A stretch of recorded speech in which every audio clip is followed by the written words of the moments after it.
They don't essentially have a military. They have a very small military.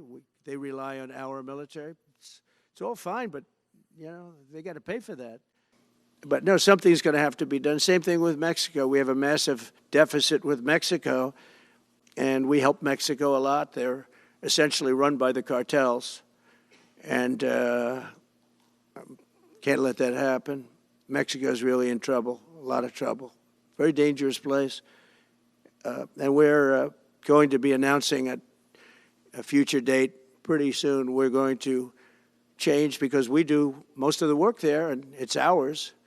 We're going to be changing, sort of the opposite of Biden, where he's closing everything up, essentially getting rid of $50 to $60 trillion worth of assets. We're going to be changing the name of the Gulf of Mexico to the Gulf of America, which has a beautiful ring that covers a lot of territory. The Gulf of America, what a beautiful name.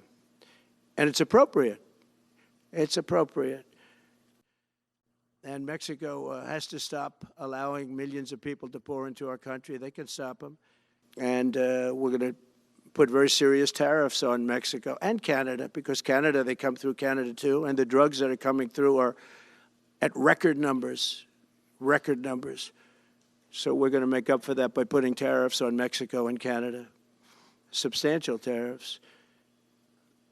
And we want to get along with everybody, but, you know, they have to, it takes two to tango.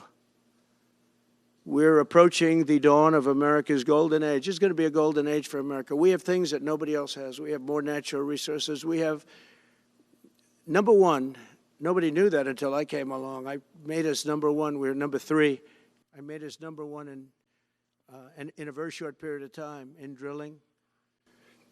And, you know, you can talk about windmills. They litter our country. They're littered all over our country, like dropping paper, like dropping garbage in a field. And that's what happens to them, because in a period of time, they turn to garbage. Most expensive energy ever. They only work if you get subsidy. The only people that want them are the people that are getting rich off windmills, getting massive subsidies from the U.S. government. And it's the most expensive energy there is. It's many, many times more expensive than clean natural gas.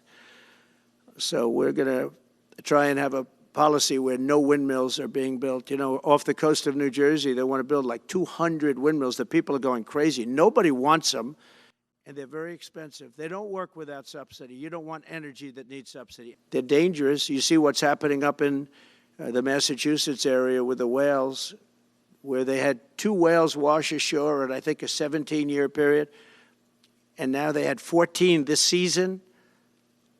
The windmills are driving the whales crazy, obviously. And they had actually over, I think, 125 or something over a number of years, and we don't want that to happen. It's a disaster it's amazing the way a true environmentalist would say, oh, we love wind. It sounds good, but that's about where it ends. You know, after 10 years, you have to redo them. And what happens is they don't do that.